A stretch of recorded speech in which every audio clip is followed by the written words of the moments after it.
Hey everyone, it's Y again, and I've got an exciting video for you today.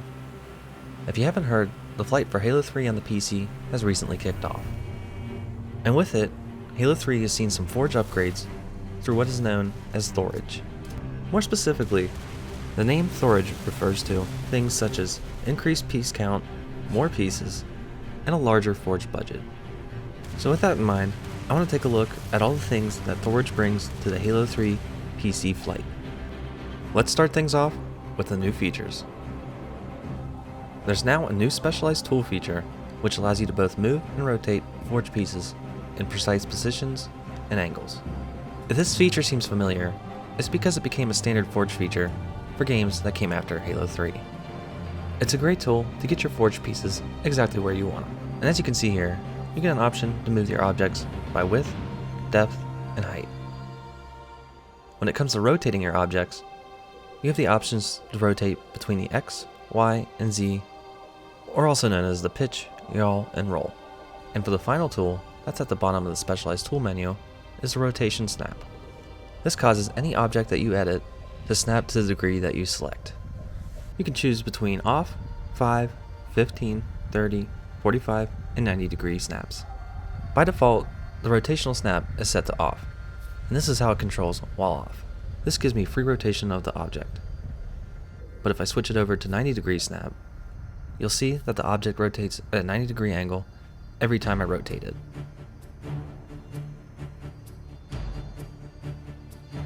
This next new feature is going to make a lot of forgers happy. The way forging has always worked in Halo 3 is that objects always had what was known as normal physics. That means if you let go of the object, it'll fall until it hits something, and then stay there. Thorage adds both fixed and phased physics. If you set an object's physics to fixed, it'll stay wherever you drop it. It won't be able to be pushed or moved by regular means outside of Forge mode.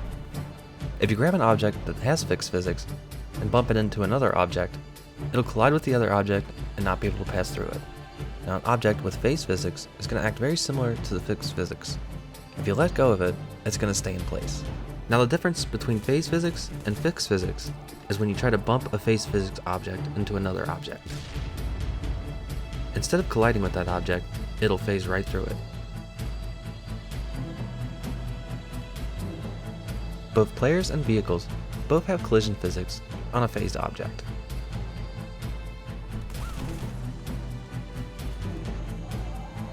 And if you want, you can also change the physics of vehicles as well. Just keep in mind that a vehicle with either fixed or phased physics won't be able to move when driven. Another aspect of Forge that's been improved with Thorage is the budget. Your budget keeps track of the max amount of objects you can spawn on a map at once. The higher the budget, the more objects you can add in Forge mode. Here's a quick look at Halo 3's Forge budget before the Thorage update and afterwards. Keep in mind that the Thorage update is still being flighted and is subject to change. On the map Sandbox, the budget used to be 1,500. That's been bumped up to 4,500. The map Foundry got a nice increase from 700 to 3,000. And then finally, Avalanche, which jumped from a budget of 800 to 4,500. And the last topic I want to cover are the new Forge items in each of those three maps. Let's start off with Sandbox. We now have the Shade Turret, the Elephant, which up until this point was a non-forgeable vehicle that was exclusive to the map Sandtrap. It functions just like it did on that map, with the inclusion of now being able to be grabbed and edited in Forge. The previously campaign exclusive Anti-Air Wraith, which wasn't actually drivable without the use of glitches or mods. And I gotta say, the gun on this thing is no slacker. You can continually fire it and it won't overheat. You can also man the turret on the front of it, just like a regular Wraith, and from what I can tell, it appears to function just like a regular Wraith turret as well. There's also the Transport Warthog. Now, even though it has seats in the back of it, you can't actually sit in them. They're more there just for decoration. but you can drive it or sit in the passenger side. And the last vehicle added to the Forge palette for this map is the wrecked Warthog. You can't actually get in the driver or passenger seat, but you can use the turret, and it is fully functional. Two pieces of equipment have also been added to this map. We have the auto turret, which we've seen from the campaign, where you deploy it and it'll shoot at the enemies. And the other piece of equipment is the spanker ammo, which is just more ammo for your rocket launcher. And for the last category of forge pieces that I want to go over really quickly is the scenery pieces. If you've ever forged in Halo 3 before, you may recognize some of these pieces, and that's because they may have been available on a different map, but not this map up until this point. As you can see, there's a good variety of pieces, everything from ramps, to walls, to windows, to blocks, and just about everything in between. And there's also a good mix between human, Forerunner, and Covenant designs. And you also come across some cases, like these Forerunner crates, that come in both blue or red. Here we see two variants of the Covenant supply case, one open and one closed. Here's the Covenant barricade.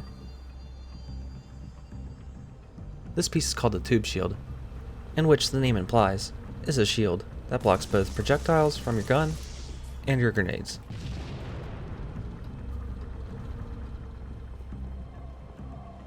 Sadly, these next two pieces aren't drivable vehicles, but they do make good decorations. And that's the forklift and the dinghy.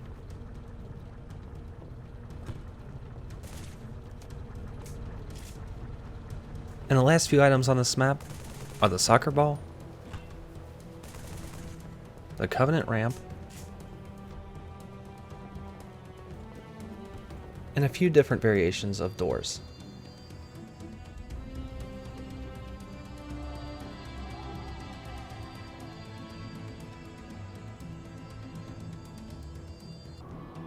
The map Avalanche also has some new forge items as well.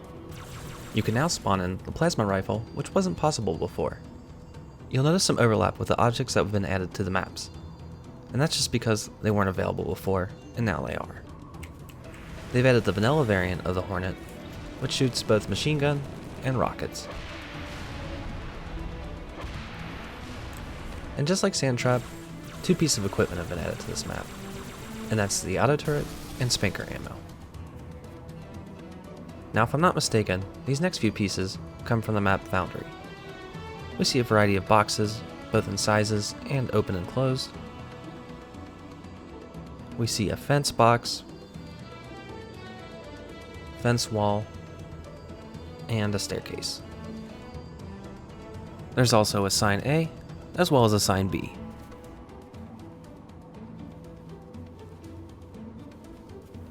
Here's another wall, and next to it a corner piece wall. Then there's some scaffolding.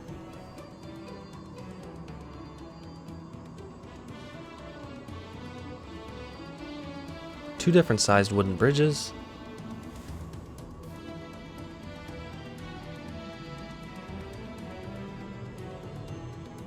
A couple different door designs.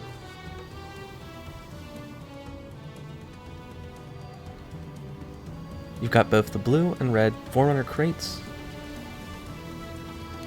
that shield tube that we saw earlier on the Sandtrap map, which can be a little hard to see since I did put it right next to the lights. And if you recall, it does block your shots while you can still pass through it.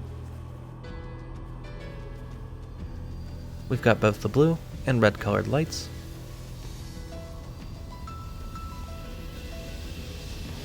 And of course, we've got the kill ball here, which kills anyone or anything that enters it instantly. We've also got the tin cup, as well as the 7 wood for all your golfing needs, which acts just like a gravity hammer. We have the Covenant ramp,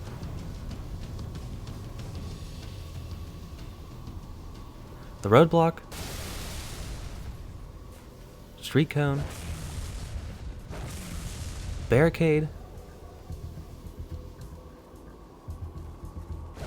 and lastly, explosive plasma battery. And the final map I want to take a look at in this video is Foundry. Originally, Foundry didn't have too many vehicles in Forge. Luckily, Thorage fixes that. We just saw the Scorpion, and here's the anti-air Wraith again, the transport Warthog, there's the Shade Turret again, and the wrecked Warthog. And just like the other two maps, we have the auto turret and the Spanker ammo. There's a few different crates and boxes, some of which come from the map Longshore, as you can see from the front there. Here's a water crate, supply case, the red thing's a generator, next to it is a server, and then there's a few different styles of doors.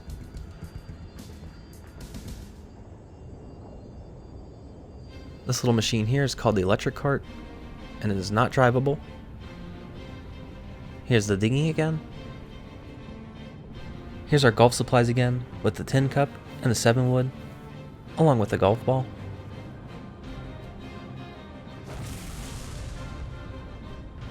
There's the blue light, red light, shield tube,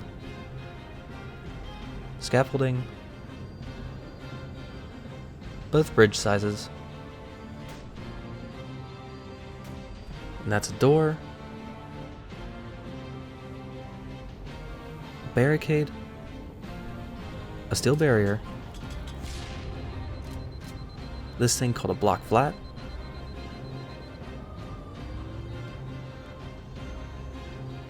and the Covenant ramp. The FX effects that can be found on some of the other Forge maps have been added to Foundation as well. Here's a quick run through of those. We have Nova, which kind of makes things a little bit blurry. There's the pen and ink effect, which I guess is supposed to replicate what the game would look like if it were drawn with a pen.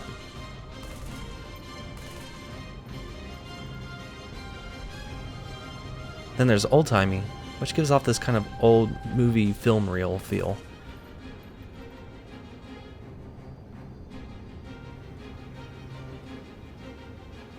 Colorblind, which turns everything black and white.